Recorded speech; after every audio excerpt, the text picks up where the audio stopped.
Best varicose veins చికిత్సనే పొందండి. నొప్పి లేని చికిత్స కోసం సంప్రదించండి ఎబిస్ హాస్పిటల్. నమస్తే రమ్మగారు. నమస్తే జయ. ఏదైనా ఒక కథ చెప్పండి. మామూలుగా మనం ఏమనుకుంటామంటే ఏదో దైవ నిర్ణయం అలా జరిగింది అని చెప్పుకుంటాం. చాలా విషయాలు దైవ నిర్ణయాలే కదా జయ. అంతేగా రమ్మగారు కదా, నేను నమ్ముతాను ఖచ్చితంగా. పోనీ నమ్మవు, మన చేతిలో ఏమీ లేదని మనకు అర్థమవుతుందిగా. అంతేగా, అప్పుడు లేనప్పుడు నేను నమ్మనండి అంటావు, అయినా సరే అదే కదా, ఏముండదు మన చేతిలో, ఆటోమేటిక్గా జరగాల్సింది అట్లా ఇప్పుడు ఎలా జరగాలో అలా జరుగుతుంది, అలా జరిగిపోతుంది. అదే అనుకుంటాం. కాలం, దైవగతి ఇలాంటి పేర్లే చెప్పుకుంటూ ఉంటాం. అవును. ఈ దైవ నిర్ణయాల మీద చాలా కథలు ఉన్నాయి జయ. ఎత్తన్పూడి సులోచనారాణి గారిదని నాకు ఒక గుర్తు, బ్రీఫ్గా చెప్తా. శైలజ అని ఒక క్యారెక్టర్ని చూపిస్తారు, నర్సు ఆవిడ. ఓ హాస్పిటల్లో పనిచేస్తుంది, అది గవర్నమెంట్ హాస్పిటల్ అయి ఉంటుంది బహుశా. ఒక కేసు యాక్సిడెంట్, అతన్ని అటెండ్ చేస్తుంది, కానీ ఆ అమ్మాయి గుర్తుపడుతుంది. అతను ఆ యాక్సిడెంట్ అయిన ఆయన ఈ అమ్మాయికి తెలుసు, స్పష్టంగా క్లియర్గా తెలుసు. దైవవశాత్తు బతుకుతాడు. చాలా పెద్ద ప్రమాదం. తను నర్సు చేసిన ఆ అమ్మాయి చాలా శ్రద్ధగా అతన్ని కాపాడింది. ఆవిడ చాలా అటెండ్ చేసింది. అయితే అతని భార్యకి పిల్లలకి కబురు వెళ్ళింది, వాళ్ళు వస్తారు. అతను ఆ రోజు సాయంత్రం అందరినీ అడుగుతాడు, నా పక్కన ఉన్న నర్సు ఏరి అని అడిగితే చివరికి ఆ నర్సుని ఇతని ముందు పంపిస్తారు. అతను గుర్తుపడతాడు, ఈ అమ్మాయి అతని భార్య. ఇది వరకు పూర్వకాలం, కొంతకాలం క్రితం ఏం జరిగింది, ఇతను ఒక ఫ్రెండు, ఇద్దరు ఫ్రెండ్స్ వాళ్ళు. అయితే ఫ్రెండ్ తాలూకు అవసాన దశలో ఈ యాక్సిడెంట్ అయినా వాళ్ళ ఇంటికి వెళ్ళి, ఆయనకి అనారోగ్యంగా ఉంది, మా చెల్లెల జీవితం అన్యాయం అయిపోతుందని అతను బాధపడుతుంటే, మీ చెల్లెల్ని నేను పెళ్లి చేసుకుంటానని మాటిచ్చాడు. ఆల్రెడీ పెళ్ళైన ఆయన కాలేదు. మామూలుగా కుర్రాడు తన స్నేహితుడి చెల్లెల్ని పెళ్లి చేసుకుంటానని మాటిచ్చాడు. పెళ్లి చేసేసుకున్నాడు. చేసేసుకున్నాక వాళ్ళ అమ్మకి అతను లేక పుట్టిన కుమారుడు. ఒక స్వామీజీ వారం వల్ల కలిగాడని చెప్తారు వాళ్ళ ఇంట్లో అందరూ. ఈ అమ్మాయిని తీసుకెళ్ళాడు పెళ్లి చేసుకున్నాక అక్కడికి, అమ్మ వాళ్ళ ఇంటికి తీసుకుపోయాడు, వాళ్ళ అమ్మ దగ్గరికి. అయితే ఆవిడేమందంటే, స్వామీజీ చూస్తారు, స్వామీజీ చూడాల్సిందే, స్వామీజీని పిలుస్తాను. ఆ స్వామీజీని పిలుస్తారో కథ బ్రీఫ్గానే గుర్తుంది నాకు, ఎప్పుడో చదివాను ఇది నేను. స్వామీజీ వచ్చాక ఈ అమ్మాయి జాతకాన్ని పరిశీలించి, ఈ పిల్లకి సుమంగళి యోగం లేదు, ఈ అమ్మాయితో ఇతను కలిసి ఉండకూడదు, ఈ అమ్మాయితో కలిసి ఉంటే ఇతను బతకడు అని తేల్చి చెప్పేస్తారు. ఆ తల్లి విపరీతంగా ఏడుస్తుంది. నేను చాలా కష్టపడి కన్నాను, ఎన్నేళ్ళో సంతానం లేక ఎన్నో పూజలు చేసి ఒక సంతానానికంటే నువ్వు ఆ ఊరెళ్ళి ఒట్టి ఒక్క మాటతోటి ఆ అమ్మాయిని పెళ్లి చేసుకుని వచ్చేసావు. ఇప్పుడు దానికి సౌభాగ్యవతి యోగం లేకపోతే, సుమంగళి యోగం లేకపోతే నువ్వు పోతే ఎవరి గతి? నువ్వు గనక ఏమైనా అయ్యావంటే దానికి అన్యాయం అవుతుంది, నాకు అన్యాయం అవుతుంది. ఎవరో ఒకళ్ళకి అన్యాయం చేయి నువ్వు, రెండో వాళ్ళకి న్యాయం జరుగుతుంది. ఆ అమ్మాయిని వదిలిపెట్టి నాకైనా తల్లిగా న్యాయం జరుగుతుందని కొడుకుని చాలా బలవంత పెట్టి ఆ అమ్మాయిని పంపించేస్తారు. పెళ్ళయింది, భర్త నుంచి సెపరేషన్ వచ్చేసింది, డివోర్స్ లాంటిది ఏదైనా చేశారో లేదో ఆ అమ్మాయి అతనితో ఉండదు. తర్వాత కాలంలో అతను పెళ్లి చేసుకున్నాడు, పిల్లలు కలిగారు. ఇతను ఈ అమ్మాయిని గుర్తుపట్టేశాడు. గుర్తుపట్టి, ఎప్పటికీ నేను నిన్ను మర్చిపోలేదు, మళ్ళీ నువ్వే నాకు ప్రాణం పోసావు, నువ్వు మాతోటే ఉండు, నేను పద్మకి చెప్తా, అసలు తనకు తెలుసు ఈ విషయం అని చెప్పి చాలా బతిమలాడతాడు, నాతో ఉండు అని. ఆ అమ్మాయి ఒప్పుకుంటుంది, సరే అంటుంది. ఉద్యోగం మానేసి అతనితో వెళ్ళిపోదాం అనుకుంటుంది. మధ్యాహ్నమో సాయంకాలమో అతని భార్య వస్తుంది, చాలా దుఃఖపడుతుంది భర్తను చూసి. అతను చెప్పిన మాటకి ఆ అమ్మాయి కూడా ఒప్పుకుంటుంది, భార్య కూడా. ఎందుకంటే ఆ అమ్మాయి ఆ నర్సే రక్షించింది ఇతను, ఆ నర్సు లేకపోతే ఇతను బతికేవాడు కాదు. ఈవిడ ప్రయాణానికి అన్ని ఏర్పాట్లు చేసుకుంటుంది, అతనితో కలిసి జీవించడానికి నిశ్చయించుకుంటుంది. ఇంటికి వెళ్ళి ఆ ఇంటి దగ్గర సామాన్లు అవన్నీ సవరింపులు, ఇల్లు ఖాళీ చేయటం, అందరికీ చెప్పడం చేయాలిగా. అన్నీ అయ్యి రాత్రికి హాస్పిటల్కి తిరిగి వస్తే అతను కనపడ్డు. అడిగేసరికల్లా సాయంత్రం హార్ట్ అటాక్ వచ్చింది అతనికి. భార్య పిల్లలు ఏడుస్తూ అతని బాడీని తీసుకెళ్లారు. బాగుంది. దైవ నిర్ణయం అంతే కదా. ఈవిడ కలిసి ఉండాలని లేదు. కలిసి ఉండి అన్నీ అన్నీ కుదుర్చుకుని తల్లి ఒప్పుకోలే, తల్లి దాటిపోయింది. ఇప్పుడు భార్య ఒప్పుకుంది, అయినా సరే అవల. ఎంత హృదయ విదారకంగా ఎన్ని రోజులు భలే హాంట్ చేసింది ఆ కథ నన్ను. ఎప్పుడో ఈ 30 ఏళ్ళైనా అయి ఉంటుంది ఆ పుస్తకం చదివి నేను. అదే అదే ఈ దైవ నిర్ణయాలప్పుడు ఇలాంటివి గుర్తొస్తాయి సడన్గా. అన్ని కుదిరినా కూడా వీళ్ళకి కుదరంది మనం ఏం చేస్తాం అంతేగా. కదా. అలాంటి ఒక కథ చెప్తా చూడు. కథలో కథ. కథలో కథ 2 కథలు బోనస్. అంతే. ఈ కథ అయితే నాకు గుర్తుండి ఖచ్చితంగా, పేరు గుర్తులేదు కానీ ఎద్దనపూడి సులోచనారాయణ గారు రాసిందే. ఓ పూర్వం అంట ఒక ఊళ్ళో మజీద్ అని ఒక కుర్రాడు ఉండేవాడు. ఇది కూడా అరేబియన్ నైట్స్లో కథలానే అలాగే గుర్తుంది నాకు. వాడు ఎవ్వరి మాట వినేవాడు కాదు. వీళ్ళు కొంచెం పిల్లలకి కొంచెం పెద్దవాళ్ళు అయ్యాక నమాజ్ చేయటం అవి నేర్పిస్తారు కదా, వాడు ఏం నేను చేయను అనేవాడు. దేవుడు లేడు, ఏం లేడు, అలాంటివేం ఉండవు అనేవాడు. అక్కడ ఏముందని అనేవాడు. దేవుడు దేవుడు చెప్పేది ప్రార్థనా వాక్యాలకి వాటికి వాడు లొంగేవాడు కాదు.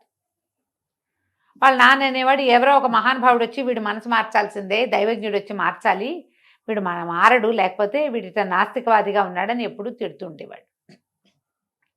ఆ ఊళ్ళోకి ఒక హజరత్, ఒక గురువుజీ, ఒక ఆయన వస్తారు కదా, ఫకీర్ ఒక ఆయన వచ్చాడు. ఆయన దగ్గరికి కొడుకుని పంపించాడు. ఆయన దగ్గరికి వెళ్ళు, నువ్వు నీకు మంచి మాటలు చెప్తాడు, దైవం భగవంతుడు విశ్వాసం కలిగి ఉండటం ఏమిటో నీకు అర్థమయ్యేలాగా చెప్తాడు, వెళ్ళమన్నాడు. వీడికి ఇష్టం లేదు కానీ సరే అదేమిటో దీని అంతు తేల్చేయాలి, ఆయన అందరి మనసు మారుస్తాడట ఫకీర్ గారు. అందుకని వీడు పిల్లవాడు ఈ మజీద్ అన్నవాడు ఆయన దగ్గరికి వెళ్ళాడు. వెళ్తే ఆయన కూర్చోబెట్టి, నువ్వు ఎక్కడి నుంచి వచ్చావు, రేపు ఎక్కడికి వెళ్తావు, నీ దారి ఏమిటి, నీ మనుషులు ఏమిటి, వీళ్ళు ఎలా వచ్చారు, అవన్నీ బోధించాడు. దైవ నిర్ణయాన్ని తప్పటం ఎవరి వల్ల కాదురా అన్నాడు. ఏమిటి దైవ నిర్ణయం? ఇవాళ నేనేం తినాలో, ఏం కట్టుకోవాలో, రేపు నేనేం చేయాలో అని నావి నిర్ణయాలు నేను డిసైడ్ చేసుకుంటా.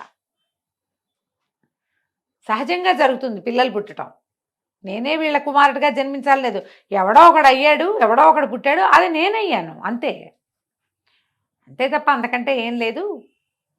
నేనేం తినాలో భగవంతుడు కాదు కదా అంటే ఈయన ఏమన్నాడు, కాదురా నాయన, దానే దానే పే లిఖా హోతా హై ఖానే వాలే కా నామ్ అన్నాడు. నీ ప్రతి గింజ మీద మన పేరు, నీ పేరు ఉంటేనే నువ్వు తింటావు, లేకపోతే నువ్వు తినవు. నీ పేరు లేదు, ఈ పూట మీ ఇంట్లో వంట వండినా నువ్వు తినవు. ఎన్నిసార్లు జరుగుతుంది అట్లా? బాక్సులు తెచ్చి కూడా తినకుండా పట్టుకుపోతాం మనం. అలాగే అవుతుంది. ఎక్కడ నీళ్లు, ఎక్కడ తిండి ప్రాప్తం ఉందో అక్కడికి వెళ్తావు నువ్వు అనేసరికల్లా ఇవి ఒప్పుకోల, నేను ఒప్పుకోను, ఇవాళ నేనేం తింటానో చెప్పండి అన్నాడు. ఈయన ఫకీర్ బాగా చూసి, నువ్వు ఇవాళ పాయసం తింటావు అని చెప్పాడు. సర్కల్ పాయసమా, చచ్చినది అసలు నేనేం తిన్న ఇవాళ. మీరు అన్నారు కదా పాయసం తింటమే దైవ నిర్ణయం అయితే, నేను ససేమిరా పాయసం తిన్ను, అసలు నేనేమి తిన్ను ఇవాళ. మీ దైవ నిర్ణయాన్ని నేను తప్పు చేసి చూపిస్తా, నిజాయితీగా ఉంటాను నేను కూడా అని చెప్పి బయటికి నడుచుకుంటూ పోయాడు. ఇంటికి వెళ్తే అమ్మో పక్కింటి వాళ్ళు ఎవరైనా పాయసం చేసి తెస్తారేమో అని చెప్పేసి ముందు ఇంటికి వెళ్ళి వాళ్ళ అమ్మకి మొహం చూపించి బయటికి పారిపోయాడు. ఎవరిళ్ళకి వెళ్ళాల. ఎవరింటికైనా వెళ్తే ఎవరింటైనా పుట్టినరోజో, పెళ్లి రోజో, పండగో, తీపి తినాలనిపించిందో అని పాయసం చేస్తారేమో. ఓకే. ఎవరిళ్ళకి వెళ్ళాల. మధ్యాహ్నం అయ్యేసరికల్లా అట్లా నడుచుకుంటూ నడుచుకుంటూ ఊరు బయటికి వెళ్ళిపోయాడు. ఏవైనా ఇళ్ళు వాకిళ్ళు ఉన్న చోట ఆగితే ఎవరైనా ఒక్క పిసరైనా పాయసం ఆఫర్ చేస్తారేమోనని మండే ఎండలో కాలుతున్న ఇసుకలో నడుచుకుంటూ ఊరికి 9-10 మైళ్ళ అవతల ఎక్కడెక్కడో ఉన్న ఒక అడవిలోకి పోయాడు వాడు. కాళ్ళు కాలుకుంటూ, ఎండ మాడిపోతుంది, నెత్తి మాడిపోతుంది, కాళ్ళు కాలిపోతున్నాయి, తిండి తిప్పలేం లేవు. తింటే పాయసం అయిపోతుంది, పొరపాటున గ్రహపాటున తినాల్సి వస్తుంది. అంతేగా. పోయి పోయి పోయి చివరికి ఒక అడవిలోకి చేరాడు. ఆ అడవిలో ఒక పెద్ద మర్రి చెట్టు, అన్ని చిటి చిటి చితక పిచ్చి పిచ్చి మొక్కలు ఉన్నాయి, అవేమి నీడగా లేవు. ఈ మర్రి చెట్టు మంచి నీడగా ఉంది. పోయి ఆ చెట్టు దగ్గర కూర్చున్నాడు. నీడలో కాసేపు కూర్చున్నాక, నీడలో కూర్చుంటే ఎవరైనా దారే పోయే వాళ్ళు ఏ తీపైనా తనకి పెడతారేమోనని చెట్టెక్కి కూర్చున్నాడు. 3:30 అయింది. ఆ సమయానికి ఈ దారి వెంబడి ఒక పెళ్లి గుంపు వెళ్తోంది. వాళ్ళు ఎప్పుడో బయలుదేరారు. ఎండకి మాడి చచ్చిపోతున్నాయి ఒంటెలు గింటలు అన్నీను. అబ్బో పెద్ద మర్రి చెట్టు ఉందిరా, ఈ చిన్న చితకా చెట్లు కాదు, పెద్ద చెట్టు ఉంది, పదండి పదండి చెట్టు కిందకని అందరు పొలోమని గుంపంతా చెట్టు కిందకి వచ్చారు. వంటల్ని పక్కకు వదిలిపెట్టి జనం అంతా చెట్టు కింద చేరారు. అమ్మయ్య బాగుంది, ఏదైనా చేసి తిందాం కాస్త అనుకున్నారు. చిన్న చిన్నవేవో కరకరలు మెరవట్లు తెచ్చారు కానీ పొట్ట నిండేలాగా లేదు. తొందరగా అయిపోవాలి, సులువుగా అయిపోవాలి, 1 పార్ట్ మీల్. అంటే వాళ్ళలో ఒకడన్నాడు, మనం పొద్దున్న తీసిన బోళ్ళని పాలున్నాయి, విరిగిపోతాయి, పాలు పోసి పాయసం చేసేయండి, తలా ఒక కప్పు తినేసి వెళ్ళిపోదాం అనుకున్నారు. సరైన 3 రాళ్ళు చేర్చారు, చుట్టుపక్కల ఉన్న 4 పుల్లలు పెట్టి వెలిగించారు, ఒక పెద్ద డేక్సా పెట్టి పాలు పోసారు అందులో. తర్వాత వాళ్ళ దగ్గర సేమియాలు ఉంటాయి, వీళ్ళు సేమియాలు చేసుకుంటారు కదా ఇంట్లో. ఇది ఆ ఉడుకుతున్న బాగా మరిగిన పాలలో ఇంత పంచదార పోసి ఇన్ని సేమియాలు ఎత్తి దాన్ని మొహాన్ పడేసి ఏవో తిండి ఇవి వేస్తారు కదా అందులో కొంచెం తీపి మన గుమగుమలాడే పదార్థాలు అవన్నీ వేసి కొత్తలాడుస్తున్నారు. తీపి వాసన వస్తుంది పైకి. మనవాడు బిసుపోయి కూర్చున్నాడు, నిద్ర పట్టేసింది వాడికి. కింద మనుషులు ఉన్నారని పట్టించుకోలే, బాగా నడిచాడు కదా ఎండకి, అడవంతా తీయటి వాసన అలుముకుంది. ఒక్క 5 నిమిషాలు 10 నిమిషాలు ఉంటే చాలు, పాయసం దగ్గర పడిపోతుంది, దింపుకుందాం అనుకున్నారు. ఈ లోపల దూరంగా గుర్రపు డెక్కల చప్పుడు వినపడింది. కొన్ని గుర్రాలేవో వస్తున్నాయి, వాటితో పాటు చాలామంది మనుషులు వస్తున్న సందడి తెలిసింది. చూసేసరికల్లా ఒకడు చెట్టెక్కి పైకెక్కి చూసి, అయ్య బాబు ఇంకేముంది, దోపిడీ దొంగలు వచ్చేస్తున్నారు, మనమేమో పెళ్లి వాళ్ళం, ఇంకా పెళ్ళికి వెళ్ళనే లేదు, బంగారం డబ్బు గిబ్బు వేసేస్తారేమో, పాయసం లేదు గీసం లేదు, పదండ్రా అనగానే మొత్తం గుంపంతా గబగబా వాళ్ళ ఒంటలు ఎక్కేసి, చిన్న చిన్న బళ్ళున్నాయి ఎక్కేసి పరుగు పాయసాన్ని వదిలేశారు. ఆ దొంగలేమో పెద్ద చెట్టు వాళ్ళకి తెలుసు, అడవిదారిని తిరిగే వాళ్ళకి పెద్ద పెద్ద చెట్లు ఎక్కడ ఉంటాయో తెలుస్తుందిగా, మర్రి చెట్టు కిందకి పదండ్రా అని అందరూ పొలోమని మా దొంగల గుంపంతా మర్రి చెట్టు కిందకి చేరింది. చేరేసరికల్లా ఏముంది, చెట్టు కింద ఇంత పెద్ద పొయ్యి, దాని మీద ఇంత డేగిస, దాని నిండా తీయగా తీపి వాసనలు వేలాడొస్తున్న పాయసం కనపడింది. కనపడేసరికి ఏమనుకున్నారు, అడవిలో ఎందుకు చేసి పెట్టారు పాయసం? ఎవరో మన చంపడానికి ఈ ప్రయత్నం చేశారు. పాయసానికి ఆశపడి తింటామని ఏదో విషం కలిపి ఉంటారు. ఎంతమంది చచ్చామో చూడ్డానికి ఎవడో ఒక మనిషిని ఇక్కడ పెడతారు అని వెతకండిరా అన్నారు.